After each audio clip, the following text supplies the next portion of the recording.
Welcome to our overview of mentoring boys and men of color, Pathways to the Mentoring Effect. My name is Jennifer Burgoyne, and I am the Program Associate at Mentor, the National Mentoring Partnership. Today's webinar was designed out of a partnership between Mentor and My Brother's Keeper Alliance. We are collaborating to bring you best practices for building strong relationships and designing effective mentoring services for boys and young men of color. Today's webinar is the second of 3 we will be presenting.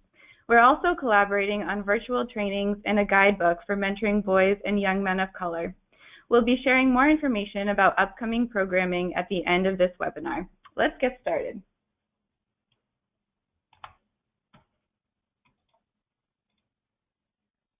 First, we want this to be a participatory experience, so please use the question box to ask questions throughout the webinar. Sarah Jasinski from Mentor will be queuing up questions to share with panelists during the Q&A portion of the webinar. The questions that we share with our panelists are generally ones that broaden or deepen the conversation, so we unfortunately can't address the specific needs of all particular programs during this question time, but we'll do our best to address as many as possible. Now let's start out by seeing who's with us today. So Christina, can we launch our first poll?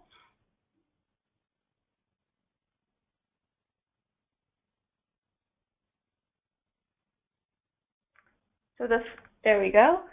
Our first poll is, what is your role in the mentoring field? Practitioner, researcher, educator, government employee, or other? And if your answer is other, please feel free to write down your profession or your role in the chat box.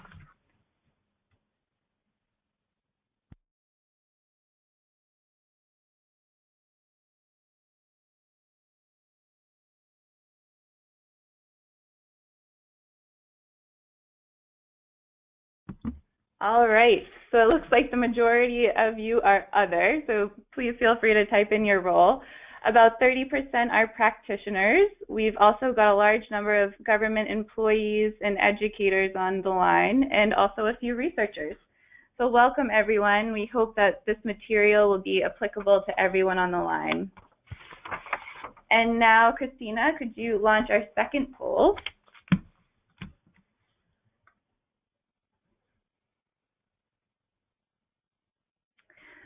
What is your experience level working with boys and young men of color?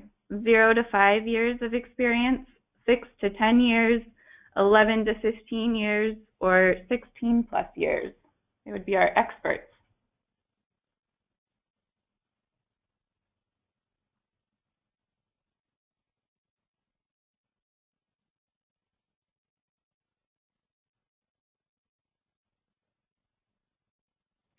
All right. It looks like, wow, we have a wide range. We have a lot of beginners in the field, 0 to 5 years, and a lot of experts as well. So that's awesome. Thanks for joining us. So we're lucky today to have 2 expert panelists joining us for our conversation. The first is Mike Geringer. Mike serves as the Director of Knowledge Management for Mentor, overseeing projects related to the translation of mentoring research into program practice. Mike has worked in the mentoring and education fields for over 17 years, primarily on training and technical assistance projects serving federally or state-funded mentoring programs.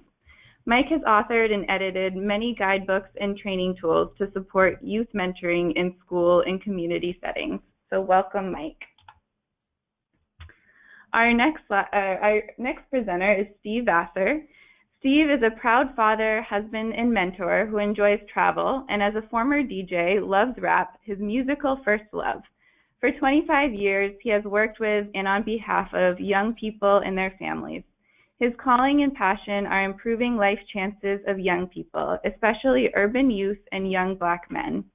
Steve founded AMP Strategies to power and amplify great human services work. He earned a bachelor's degree in mental health and a master's in social service administration. So thank you, Steve and Mike, for joining us today. All right, and with that, I'm going to turn things over to Mike, who will be taking us through today's content. Great. Thank you so much, Jen. Welcome to everybody. Good afternoon or good morning, depending on where you may be.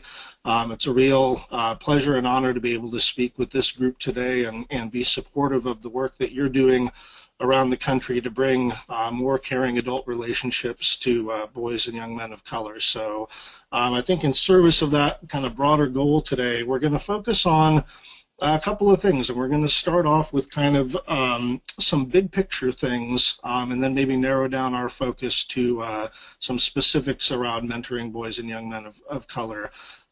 So I'm going to start us off here today talking about what are the factors that go into making mentoring relationships in general successful? How do we get strong relationships? It's not just enough to put adults and youth together and expect some magic to happen, although sometimes it does happen through serendipitous ways. But we're going to be talking about what makes a mentoring relationship strong and some key concepts that I think all of you should keep in mind as you either develop or refine your programs for this population of kids. Then we're going to kind of narrow down our focus, and as I said, Steve's going to talk more about some of the specifics of mentoring boys and young men of color and kind of what those relationships may need to focus on. And then certainly we built in a lot of time for Q&A at the end of this. We know that you'll probably have lots of questions about the research or some of the things that we've covered today. So we'll have plenty of time for that at the end.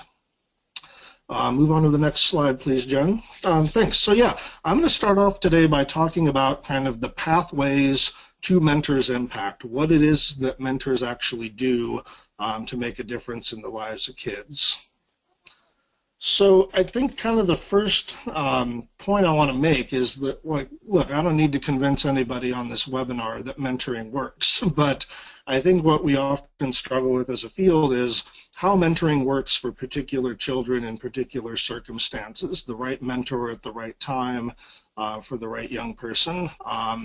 And I think the pressure around mentoring has increased in recent years, and I think it's a good pressure because it means we're applying mentoring to serious social problems and to groups of young people that really need the support of caring adults. And so our society is placing more weight on the role of mentors in kids' lives. But I think for us to be impactful with that work and bring it to an effective scale, we need to understand how mentors make an impact. And so I'm going to start off today kind of leading us through some of that. On the next slide here, you'll kind of see the flow that Steve and I will bring to this. I'm going to start off talking about kind of the ways in which mentors influence young people. We'll talk a little bit about kind of a typology of mentoring relationships. You know, they kind of come in different flavors, so to speak. Then we'll look a little bit at the research on mentoring males more generally, research on mentoring youth of color more generally, and then I'll hand it over to Steve to kind of drill down specifically and kind of focus all of this onto what does mentoring for boys and young men of color look like when done well. I also just want to say quickly, we're going to be focusing a lot today on relationships. I think the next webinar in this series is going to focus a lot more on program practices. So today we're going to be talking about where the rubber meets the road, so to speak, and those are the moments when an adult is mentoring a young man and the things that go into making that a positive and impactful experience. So I want to start off kind of at a very high level here and look at a theoretical model of how mentors in general influence young people's development, and this is the Pathways of Influence model developed by Dr. Jean Rhodes about maybe going on 20 years ago now, and this I think started off as a theoretical model from her to try and explain how mentors produce good outcomes for kids, but it's also been kind of verified and validated in subsequent research. And I want to call attention to a few pieces of this that I'll explain a little bit more on the next slide. But, you know, diamond-shaped box A here, the mutuality, trust, and empathy that comes out of a mentoring relationship. You'll notice that everything else to the right of this, if you think about it as a left to right logic model, everything flows from the relationship having those characteristics. You'll see there's kind of three buckets of development there, and I'll talk about those more in a minute. And then all of this flows to the positive outcomes, whether they're grades, emotional well-being, behavioral things, and that type of outcome for young people. So next slide, Jen. So I think what I want folks to take away from that kind of rough logic model, if you will, of how mentors have their impact is that I think the relationships they form with children have to have these three ingredients of mutuality. They can't just be serving the interests of the adult or the interests of the child. It has to be a genuine friendship and relationship, and it's got to have trust. I don't think mentees will get the support that they can from their mentor without establishing that trust. And I think there has to be empathy. There has to be a deep level of understanding. Doesn't mean mentors and mentees always agree on the best path in life, but they have to understand where each other are coming from and come from a place of love and respect. And so I think if they're able to establish that, then we see these pathways of development, and this is borne out in the mentoring literature that mentors can provide cognitive development. They can literally help young people change their thinking, how they think about themselves, how they think about the world, and perhaps their possibilities in that world. Mentors help with social and emotional development. They help youth navigate this world.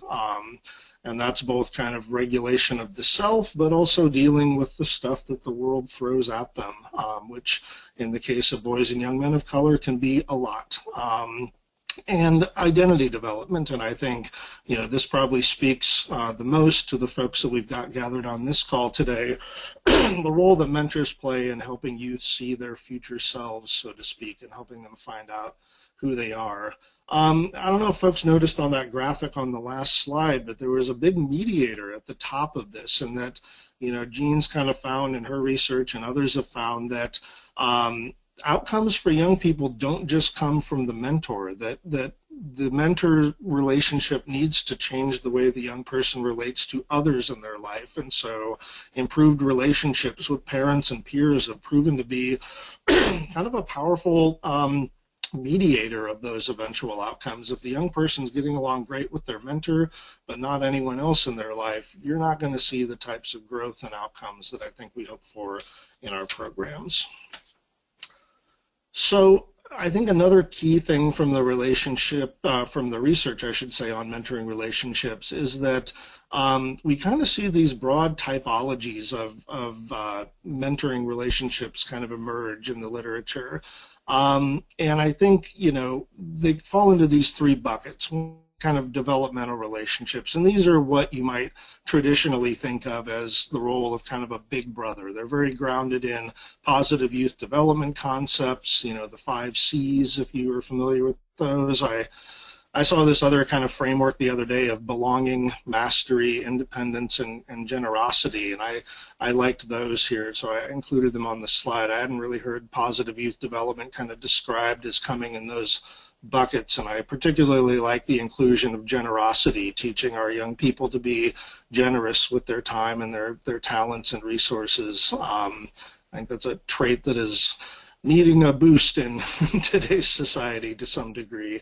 We also see prescriptive relationships. These are relationships where a mentor comes in and feels like they need to really help the young person fix what's wrong or take care of issues, and you know, usually kind of come at it from a fairly top-down perspective. And we also see kind of what we call instrumental or goal-directed relationships that are very activity-focused, focused on skill development, often using a curriculum or some kind of very directed activity. And these programs often, you know, kind of think of the relationship more as a working alliance, similar to the way a student and a teacher might relate to one another. They're less about kind of that deep emotional investment. And I should say that, you know, most relationships don't fall completely into one of these buckets. There's usually a blend of them, but these are kind of the big 3 types that have emerged. Now, you're probably asking, you know, which of these is most impactful, and the next slide here, Jen. I think the biggest lesson that's emerged is that the prescriptive approach is highly ineffective. Probably won't come as a shock to anyone on this call, but sending a stranger or a new adult into a child's life to mostly tell them that they're messed up and that they need to fix things is not the most strengths-based approach to mentoring a young person. And I think this really comes up in screening folks that come into our programs wanting to be a mentor. You'd be surprised how often mentors come in with an attitude of like, I know what's wrong with today's kids and I'm here to help fix that. Be super careful about volunteers that bring that attitude. They actually may be harboring negative feelings about today's young people. Seems odd that somebody that feels negative about today's kids would want to mentor them, but that is kind of a weird twist on the motivations sometimes. And that prescriptive top-down approach does not work. Most youth really thrive from a blend of instrumental and developmental activities, and that's true across almost any age, gender, race of mentee. The good news about that, though, is that research is finding that you can kind of start at either end of that spectrum. You can start out doing very instrumental, goal-directed activities and quickly wind up, building a deep and meaningful relationship out of that. On the other hand, you can start kind of really trying to build a close bond and getting to know each other and then move into more kind of goal-directed things. So I recommend that programs, regardless of kind of which end you start at, keep in mind that you need to have both. And I think just quickly, older youth, I think, tend to and need to have a more instrumental relationship. High school age youth got stuff to do and things to figure out about the next steps in their lives the way a fourth grader doesn't, right? So that's another key thing to keep in mind. So move to the next slide, please, Jen. And for those of you that are wondering kind of what that developmental approach to a relationship looks like in action, I think the best thing I've found in our field that really speaks to what a mentor should do to kind of be developmental in that way comes from our friends at the Search Institute, and they've got a very simple developmental relationships framework that is not mentoring specific. They do a lot of training around these things for, say, teachers and other youth workers, but I really like these 5 things: expressing care, challenging growth. I think mentors that don't challenge the young people they're working with aren't doing their job quite as well as they could. Providing support, and here, completing tasks and achieving goals. I think some of that instrumentalness is built into this framework. Sharing power, I cannot stress this one enough. Programs that do not give young people a voice in what they do with their mentor or the direction that relationship is trying to take them are really unlikely to meet their goals. And then expanding possibilities, and here, I think we all know that mentors can broaden the social networks of young people and provide them with more social capital, and also an identity piece to this, helping them see themselves as somebody that could be a certain profession or have a certain kind of life in their future. We've provided a link here to the developmental relationships framework for folks that want to take a look at that offline. So next, it's interesting, coming topic like what kind of mentoring do boys and young men of color need? I felt a need when putting this together with Steve to step back and say, well, let's look at kind of what we know about mentoring boys, kind of regardless of race or ethnicity. And, look, it's kind of obvious that boys in our society come at relationships a little bit differently than girls do. Boys have different friendship patterns and rituals. I think boys are either less likely to seek help or they seek help in different ways and from different folks than girls tend to. And I think, we can broadly say that boys in our society value and approach intimacy from a much different perspective, and all of that is fine. But I think it's also important to remember that there's really no evidence that mentoring is more or less impactful for boys or girls. Now, David Dubois' meta-analysis did find that one of the program characteristics that seemed to produce stronger outcomes was having a higher percentage of boys in the program. Now, David himself was unable to really kind of unearth what was driving that outcome. It came out statistically, but there was really nothing logically that was explaining that in the data that he was examining. It may be that those programs for boys are structured differently, or that perhaps the boys had deeper needs. We do know that mentoring is more impactful for youth that have more needs in general, so that may have been what was driving that. We also know from broadly in the research that girls often report greater relationship satisfaction. They tend to report liking being in a program and liking their mentor more, but that doesn't necessarily mean that they're getting more out of it than the boys. It may just be that the boys are reluctant to say that they're actually really enjoying this new friendship in their life. So keep that in mind around mentoring boys in general. Next slide, Jen. So I think the research is also clear that boys and girls are equally likely to benefit from relationships that have both goal-directed and instrumental activities and that emotional support. And that echoes kind of what I said a few slides ago about the need to have that both developmental and instrumental aspect to these relationships. Unfortunately, programming that's specifically geared towards boys and girls often falls into kind of stereotypes. I've seen a lot of programs over the years that assume that boys just want to go out and do kind of physical activities or recreational things, and they're often light on opportunities to share and explore feelings. They're more likely to take kind of a group approach. I've also seen, and this is borne out in some of the research, programs that stereotype girls and assume that girls just mostly want to sit around and talk and share feelings, and that they aren't interested in going out and doing fun and active things. And so I guess the advice I would have to this group is, as you put together your programming for boys and young men, don't fall into those stereotype traps. Make sure that there's a blend of fun activities to do, but if you're going to build that empathy, trust, mutuality, there's going to have to be time for boys to talk. And even though that may be more challenging in some ways, I think they probably tend to get more out of that because they're lacking that in other avenues of their life sometimes. Next slide, Jen. Thanks.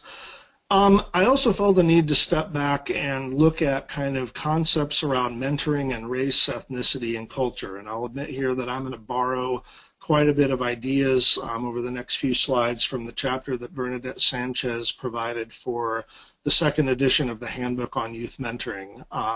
For those of you that aren't familiar with that, it's kind of a big compendium of mentoring research and has chapters dedicated to specific kind of subtopics within youth mentoring, including mentoring and its intersection with race, ethnicity, and culture. I think broadly we don't have a lot of good research on the differential outcomes of mentoring for different groups of young people in terms of race or ethnicity.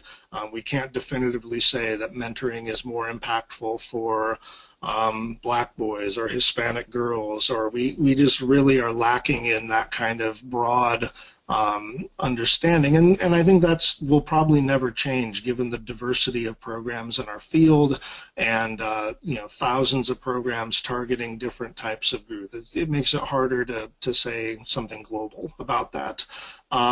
We also have an issue where a lot of the research around race and ethnicity and mentoring is often qualitative or correlational or based on small samples. For example, satisfaction surveys or focus groups asking young people how they felt about participating in the program. You'll often see differences in that between groups of different races or minorities and other students or kids in the programs. But once again, it's hard to draw big global conclusions from that. So I think take some of what I'm about to say with some grains of salt. And I think it's also important to remember that even if there are some universal things we can say about the type of mentoring that boys and young men of color might need, it's always important to remember the individual needs of a specific child. And that doesn't mean that you have to create a unique mentoring experience for every kid in your program, but if you think about it, you know, the magic of mentoring happens from the right adult with the right kid, and how we define the right adult, you know, has more nuance to it than I think sometimes programs think about. So there are 4 key concepts that Bernadette talks about in that chapter, and I want to touch on each of them here because I think they're concepts that I want you all to keep in mind when you're thinking about developing your programs.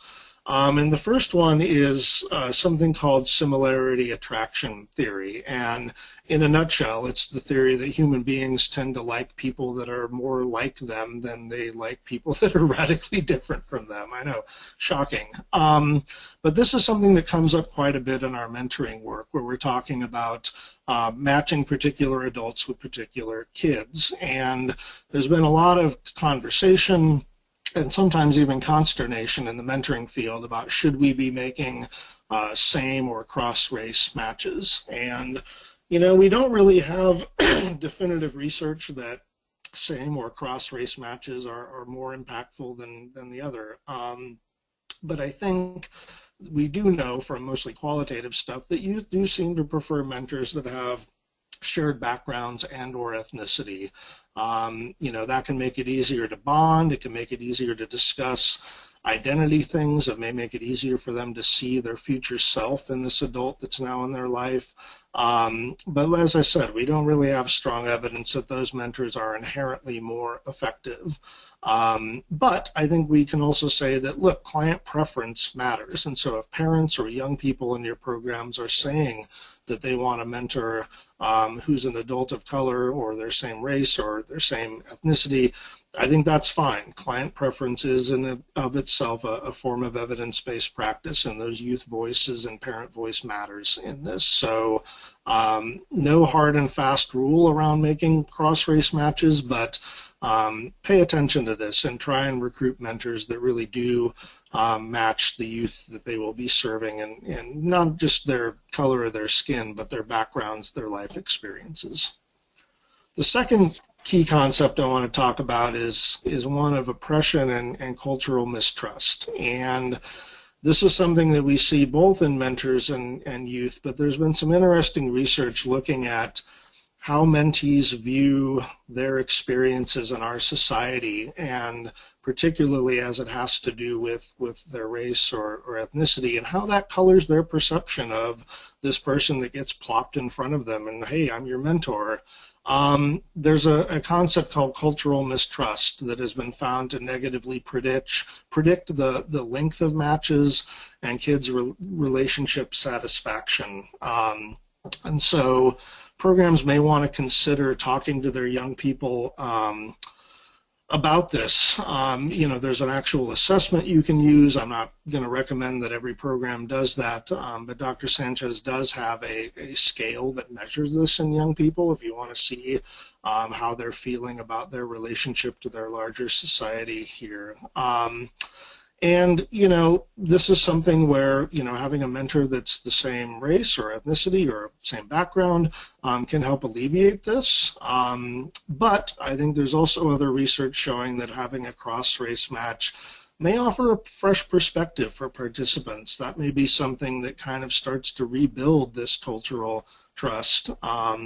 And kind of turns around some perhaps prejudicial thinking on the part of the young person themselves. So something to pay attention to in your programs.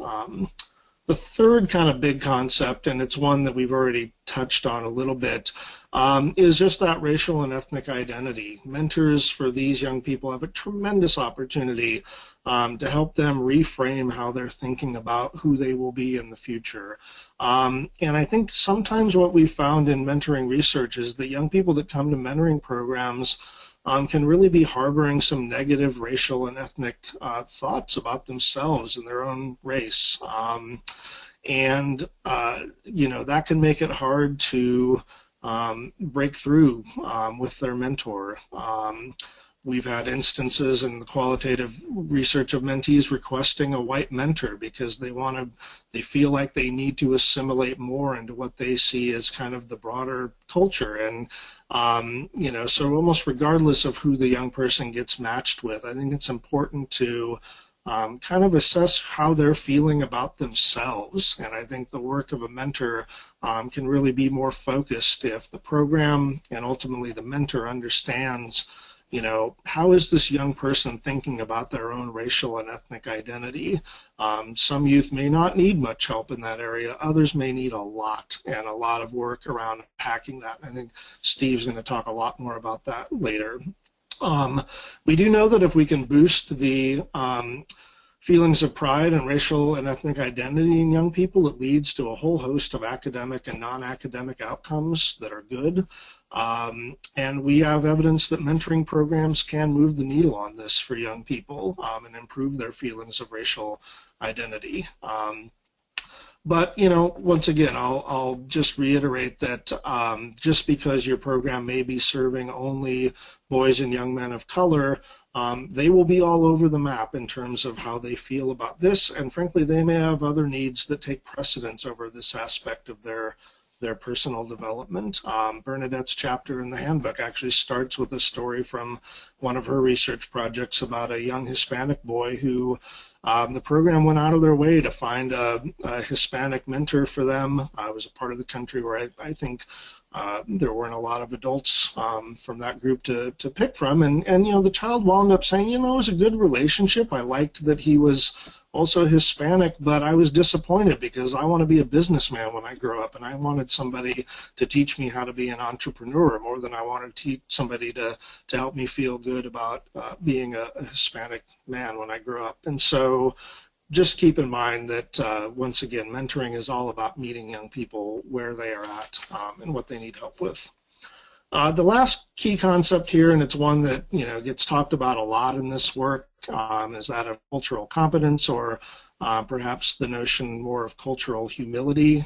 Steve's going to touch on this more later in his slides, but competence implies that it's a finished job, and I think perhaps we're often better off thinking of that job as never being complete in how well we relate with others. And I think this competence comes into play at three levels. There's the provider of the mentoring, the mentor themselves, your agency, your program, where are they at on cultural competence and understanding, and then I think there's even a systemic or community level, that is tougher and a bigger issue than your mentoring program can tackle on its own, but I think it's important to recognize that our mentoring programs and relationships don't exist in a vacuum, and they may be happening in communities that are struggling with this issue at a very broad level. Now, we can say from the research the Mentee ratings of their mentor's cultural competence as the youth perceives it does predict their match length and satisfaction. Inability to bridge these differences can really lead to match closure. It's also worth noting that class differences are just as predictive. Mentors really need to be prepared for who they're going to be working with, so to make this a key aspect of your mentor training, but also mentee preparation. Make sure that they know who it is they're going to be matched with, and that they have an obligation in understanding their mentor's culture and where their mentor is coming from.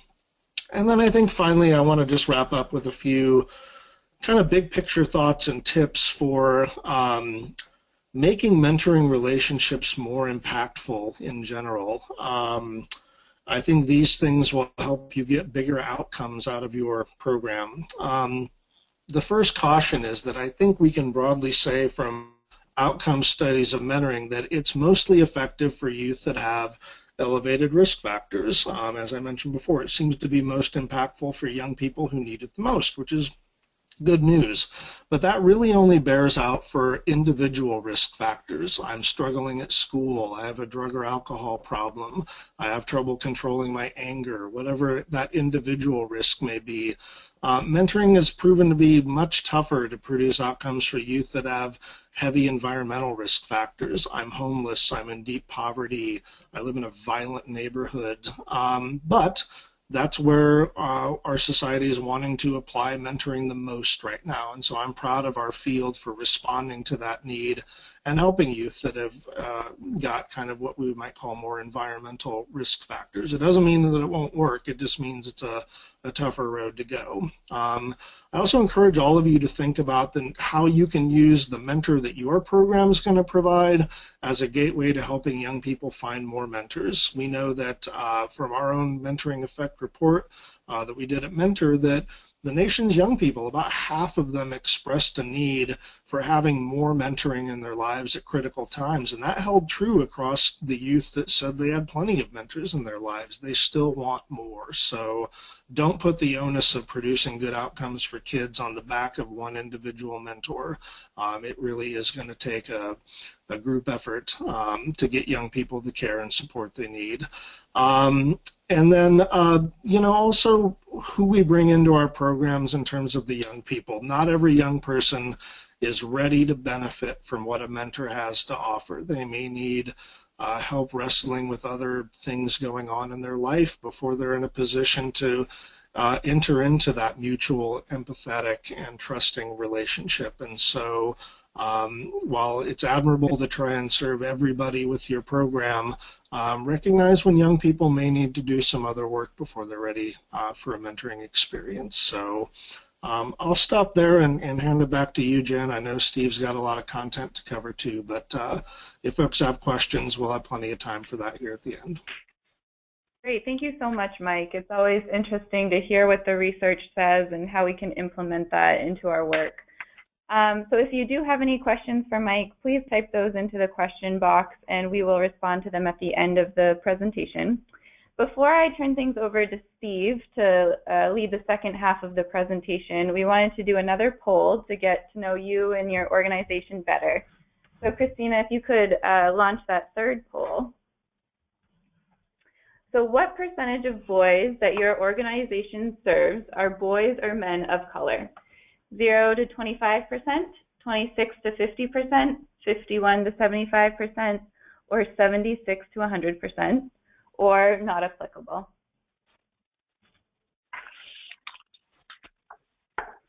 Take a moment.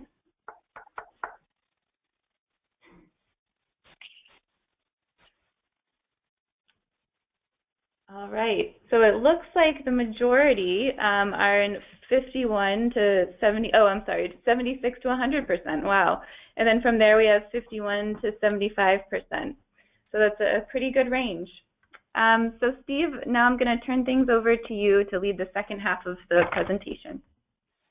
Thank you, Jen, and thank you, Mike, for laying that groundwork. I really appreciate that, and I'm glad to join all of you who are on the call. I want to focus here in the next few slides just on a few fundamentals about mentoring boys and young men of color. And these fundamentals are derived in part from work Mentor did in 2014, uncovering the best ways to support and mentor young Black men and boys via a curriculum called The Essentials, which is available through mentoring partnerships that are members of Mentors Network. And so if we could just go ahead and go right into the next slide. In 2014, with support from the Open Society Foundation and the Campaign for Black Male Achievement, Mentor conducted 6 focus groups across the country with over 200 mentors who were supporting young Black men and boys.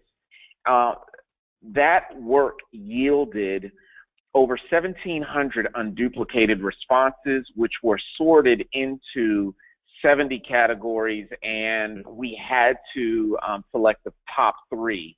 So that just lets you know how much information is out there, but also, and what people are doing in the way of practices, and that we had to distill it down to these top 3 messages, and I'm going to share those with you.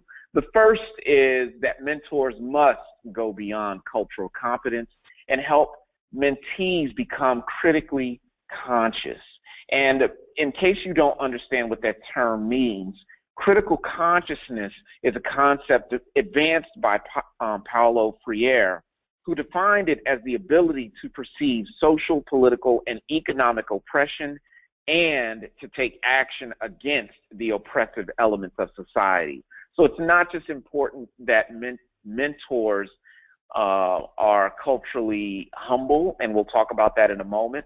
But it's important that mentors help young boys and men of color become critically conscious. Secondly, help young men of color to meet them where they are and develop their own social capital. We'll talk about that briefly. And then lastly, you've got to be prepared as a mentor to embrace the existing natural family and social structures in a mentee's community.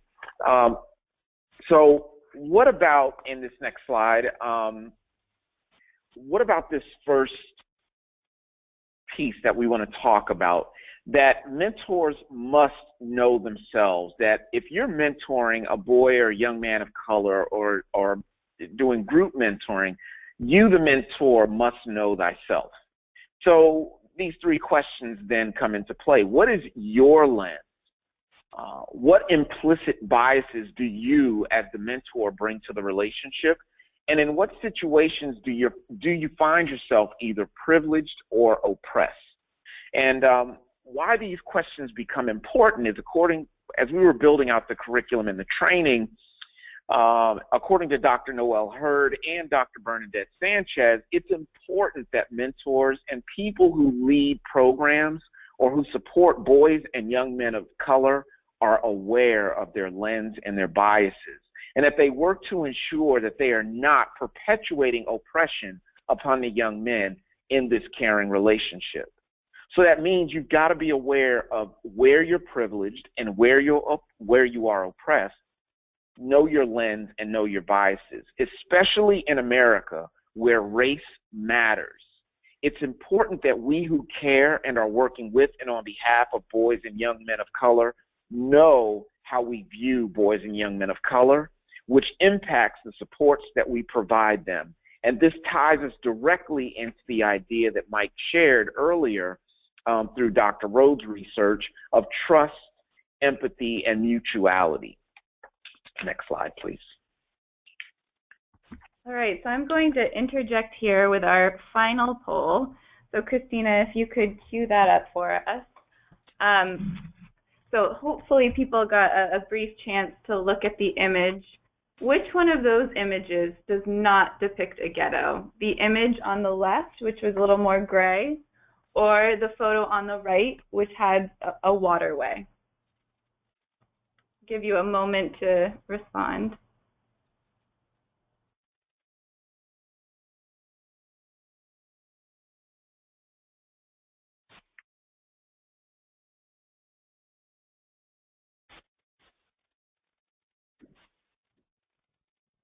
All right, so let's close that poll out. So it looks like the majority of people said the photo on the right, which was the waterway. So Steve, what do you say about that? So what I'd say is that your response to that image and to these images is actually an indication of your own biases. If you chose the canal on the right, the waterway, you were wrong. Both are ghettos, and though they are for similar ends, they're from different times, for different people, and for different reasons. As human beings, and why this is important, folks, is because as people, as human beings, we all have a perspective on the world, which is biased. As we mentor boys and young men of color, it's important to know what your biases are and be willing to examine them constantly, as they may and chances are do affect the relationship to and with your mentee. By the way, if you haven't read it yet, I encourage you to go out and pick up a copy of Ta-Nehisi Coates' book, Between the World and Me. And inside, one of the things he says on page 120 is, in America, the injury isn't in being born with darker skin, with fuller lips, with a broader nose, but in everything that happens after. And I just want that to sit with you, because even as we look at this imagery, it calls out for us our own lens and our own biases. Can we go to the next slide, please? So one of the tests that's out there that I'd encourage you to take a look at when you get an opportunity is the what's called colloquially the Race IAT. That is the implicit association test. It's available at harvard.edu at this link that I've shared with you that takes you directly to the test. And why this is important, ladies and gentlemen who are on the call, is we who are doing this work must always be clear about our biases, and they are implicit. And I will say to you that just because you are the same race as your mentee or as the young man that's in front of you doesn't necessarily mean that you value him. And we don't know that typically until a critical moment occurs and we let something slip. So the Race IAT is just one way to identify what our biases are, what our implicit biases are, make them explicit, and a starting point for the work we must all do to ensure that we are the best mentors and supports to young men of color that we can be. The other thing, and I'm picking back up on a point that Mike shared earlier, and I'll put a finer point on it, around cultural humility. And I'm borrowing this actually from conversations with Dr. Sanchez and our research that helps us understand how to be better allies to boys and young men of color. So we who are mentoring or are supporting mentoring, we've got to be willing to learn with, from, and about young Black and brown and Latino and Asian American and Pacific Islander and Native history, heritage, and culture. That we've got to learn how to appreciate the strengths in that young man that's with you, and also learn to appreciate his racial and ethnic group and their history. Understand the circumstances where you and he are oppressed and where you and he may be privileged. And then listen to understand, not to respond to his experiences of oppression. This one is a tough one for adults, this idea of listening to understand, not listening to respond. Next slide, please. So taking it a step further and into our point, the mentor must help boys and young men of color uncover his social capital. And this, ladies and gentlemen, takes a willingness to see the assets in his family and community, and to see his family and community as assets. Now, for some of you on the call, that's going to be anathema. I will tell you that this is especially difficult if your mentee, if this young man lives or navigates suboptimal conditions. But it's also a reminder that your role is not to fix or save him, but to help him and his family figure out how to address the conditions as opposed to seeking to adjust him to fit the environment. That, I just said a mouthful, but I'm going to say it again. I'm going to back up just 1 second and say this again, that our role is not to fix or save the young man. Our role is to figure out how to help that young man and his family and his community adjust the environment. So you do this by highlighting the social capital around him, and that social capital means engaging with his family. It means remembering that you're not a surrogate parent, remembering those basics of mentoring, and helping him see and understand resources that are around him.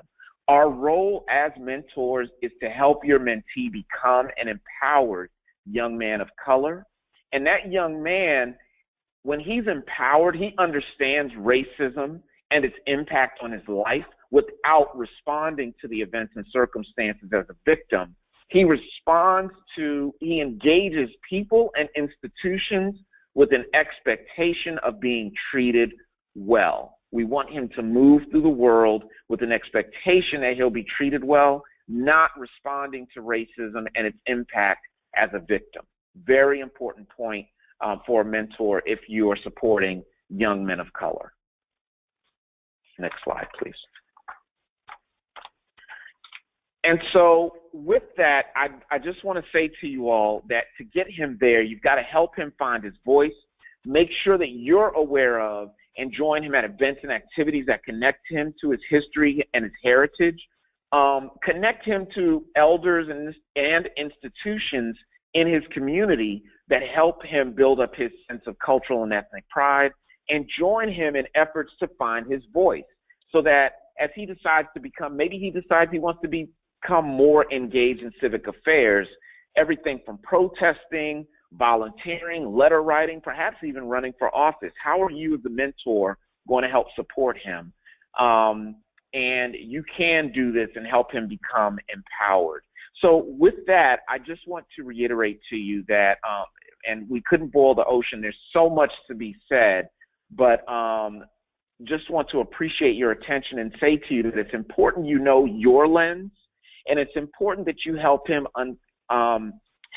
uncover his privilege and where he's oppressed, but also help him move towards empowerment. Help him uncover his social capital and help him move towards becoming an empowered young man of color. With that, I'd like to turn things back over to our moderators so that we can then take your questions and your thoughts. Thank you so much. Thank you so much, Steve, for sharing that great information. Before we do questions, Mike and Steve had wanted to share some additional information and reading about this topic. So we've provided you with some reading and some links that you can look at following the webinar. We will share these slides both on the mentoring website, and I believe My Brother's Keeper Alliance is going to send them out in an email as well, so you can have easy access to this information. So now I'm going to turn things over to Sarah Jasinski, who's been moderating the questions. If you still have questions that you'd like to ask, please type those into the question box now. Sarah, so have we gotten any questions that we'd like to start out with? Yes. The first question we have is, are there any examples in the literature of best practices or training for preparing mentees for the mentoring relationship? Yeah, I'll field that one first, Sarah. There are materials out there for preparing young people for mentoring relationships. You can find some of those on our National Mentoring Resource Center website. And the web address for that is unfortunately long, but it's nationalmentoringresourcecenter.org. There's a resources for programs section there, and I believe there are some mentee handbooks in there. And we can certainly provide links to those directly, so folks don't have to go hunting for those. You know, this is an area where unfortunately there's not a lot of out-of-the-box trainings. It's something that I think most programs will have to develop themselves. We do provide some guidance in the new elements of effective practice around the types of things that young people and their families should be prepared around before entering a mentoring relationship. And that's going to look different from program to program. But we do emphasize, you know, kind of figuring out what the young person wants to get out of the mentoring relationship, kind of why they were referred, who referred them. Sometimes we get participants in our programs that, you know, mom or dad says you're doing this, and you have a kind of a reluctant participant. But I think really explaining to young people what a mentor is. They've probably heard the word, they probably have a rough sense of what a mentor is, but it can sound intimidating, and it can also sound, for lack of a better word, intimate. This is some stranger that I'm now supposed to be bonding with and sharing my, you know, deepest and darkest fears with. That can be super intimidating and in some cases even confusing. And so I think the degree to which you can help youth understand what your mentors are trying to do and how that will eventually help them achieve their goals, I think is super important. I also think, going back to the points I made earlier about getting an understanding of how they feel about themselves and how they feel about their identity and those issues of cultural oppression or mistrust, are really important, especially for mentoring boys and young men of color. I think it's really important during some kind of mentee orientation to really sit down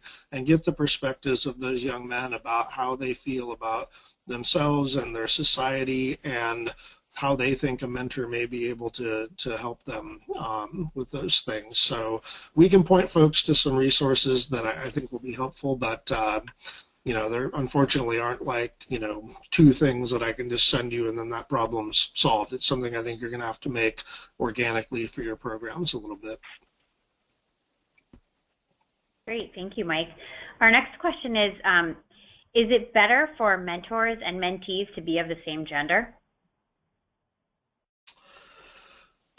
Yeah, I mean, I'll take a stab at that, and then Steve, I think you'll have a good perspective on that for the boys and young men we're talking about here. Certainly, I don't think there are any programs, or not many, that are matching adult men with girls for a bunch of obvious reasons that I won't get into here. So you don't see that happening very much in the mentoring field, except maybe in some group contexts where there's, you know, group programming being offered.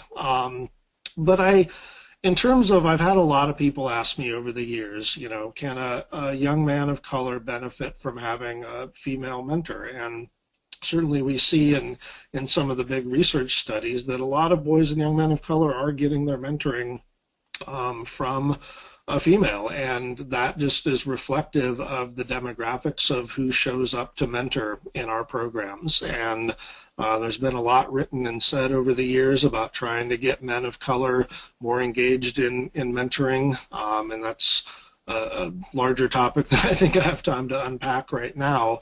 I would say this.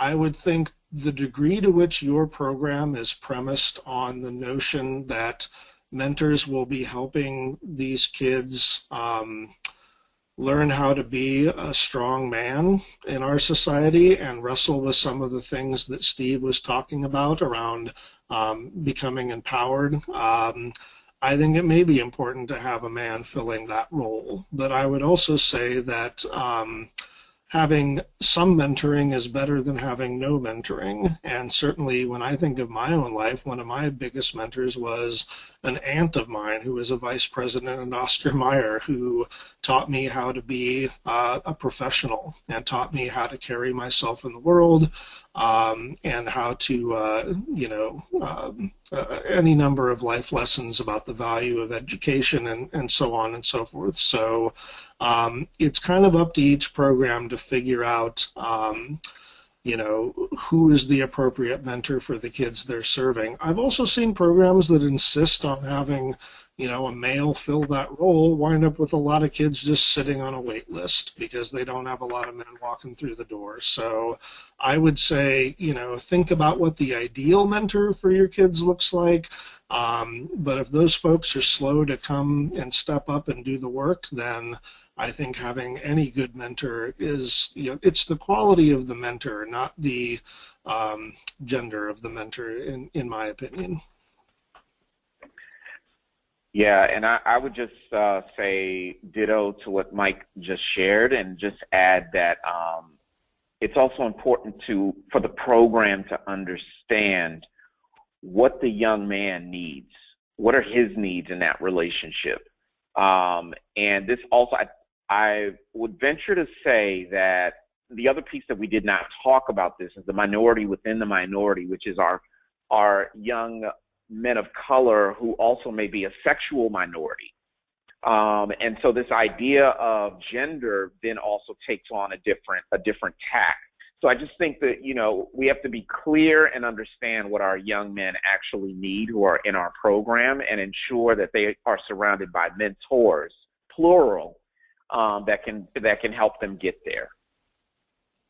Yeah, and I'll also piggyback on what you just said, Steve, around kind of the minority within the minority. And I think, you know, I've seen programs make real mistakes kind of just assuming that, you know, all the boys of color that they're serving are homogenous in some way, when some of them may be immigrant youth, some of them may be of an ethnicity that is radically different than other ethnicities in the program. So that's kind of what I was getting at earlier when I said, look at each individual young person for who they are and what they need. That doesn't mean that your program can't have a global theory of change as to what it's trying to do for young people, but it's not just as simple as black, white, or whatever. It's nuanced, and I just encourage folks to keep that in mind. Great, thank you both. The next question is, what are some suggestions you would give to a white male mentor who would like to expose his black mentee to black cultural experiences? Yes. So one is, I think where we want to start is, again, being willing to be as much a student as you are a leader. And what I mean by that is being willing to ask the young man to be the cultural guide, as well as folks in his community, geographic, as well as community, meaning people that may be in the same racial group as he is.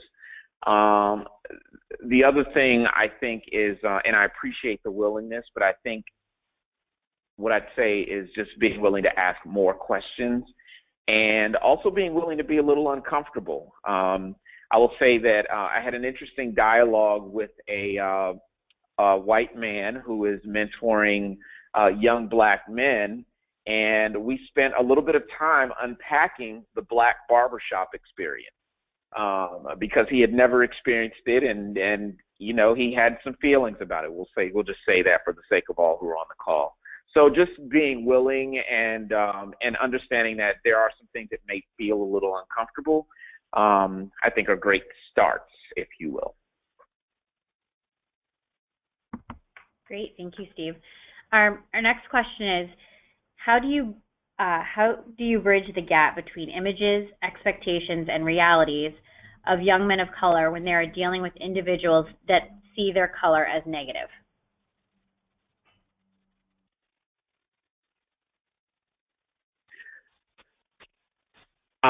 So, Mike, I don't know if you want to jump in there, but I think this is one that takes. I'm going to go back again to this trust, empathy, and mutuality piece, and I think the way you deal with that is with questioning and with counter narratives.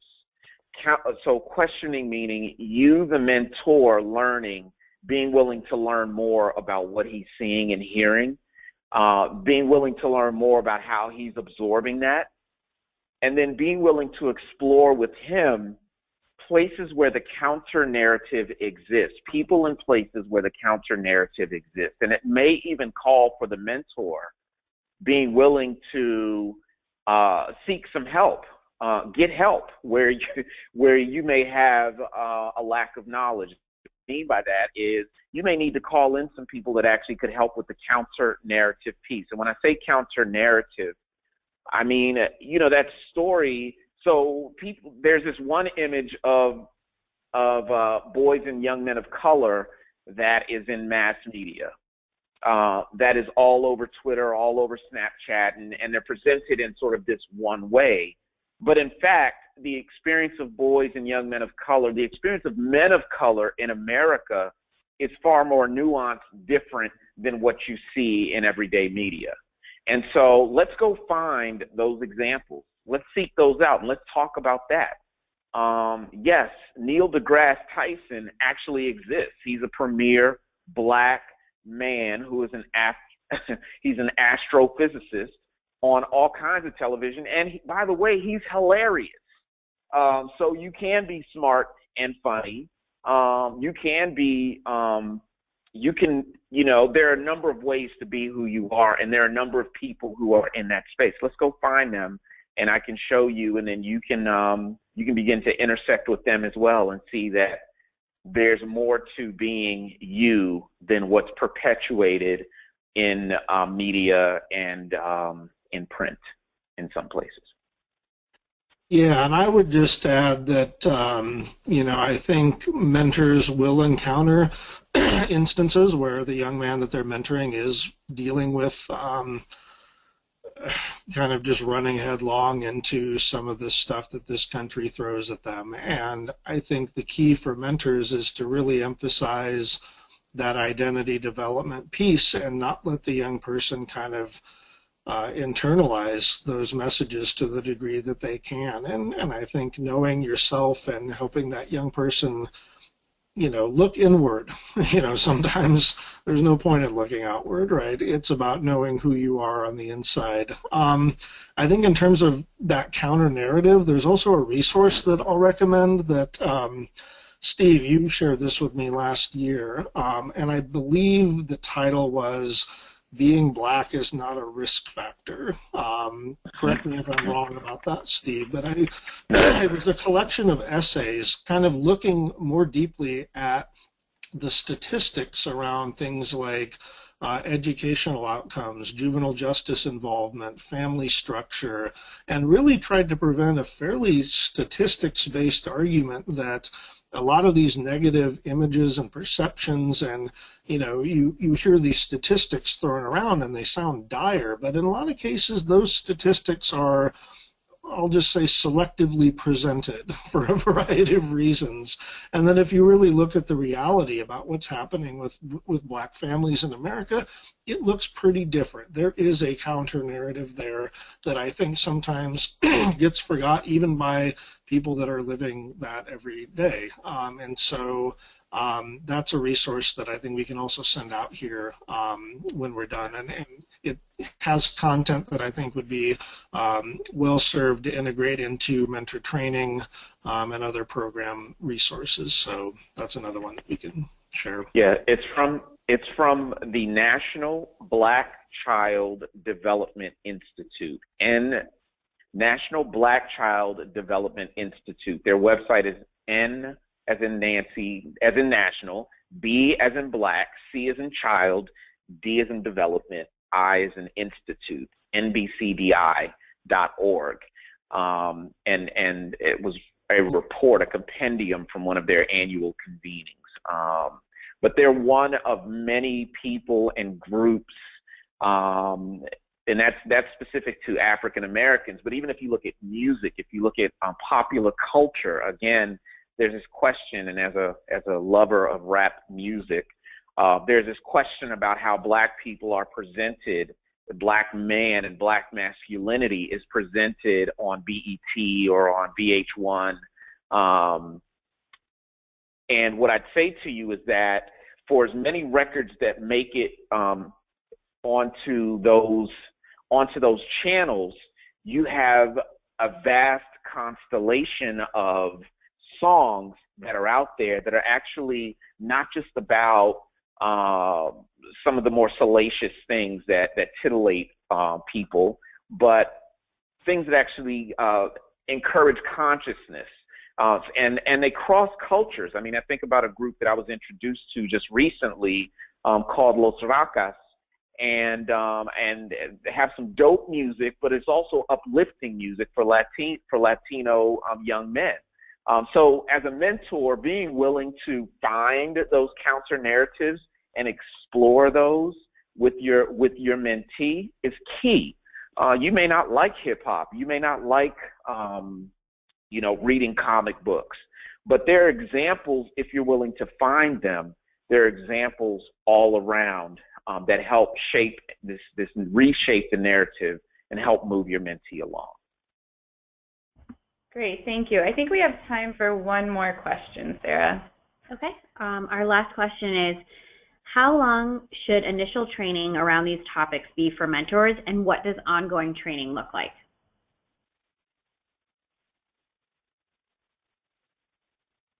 Mike, I'll let you take that one. Sure.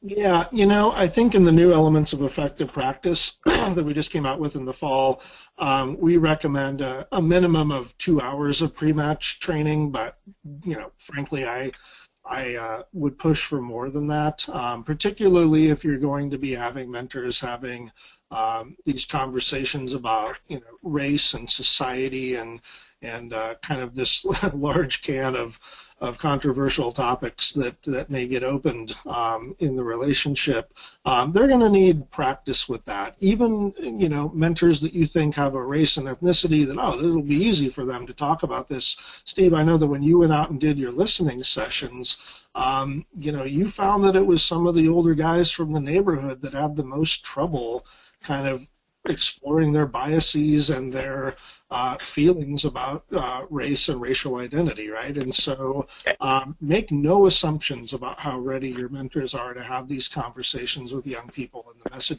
they might deliver. I would recommend at least 2, if not 4, hours of pre-match training with a lot of chance for role plays and putting mentors in scenarios that might come up, you know, so say the young person has some horribly negative, you know, incident, a racial incident of some kind, you know, what would you say to them? How would you react to that? And it gives a chance for them to maybe practice some of that in a safer setting so that when it happens in real life, they don't put their foot in their mouth and make their mentee feel worse about themselves. So we recommend quite a bit of upfront training. Certainly the essentials training that Steve is talking about clocks in at more than the 2 hours that I mentioned. So you know, do a lot of work up front, but then I think, you know, that ongoing training piece is we recommend, you know, at least a couple of times a year, bring mentors together for additional training on the topics that have come up when you check in with them. If you're seeing a pattern in those, there may be a need to provide some kind of,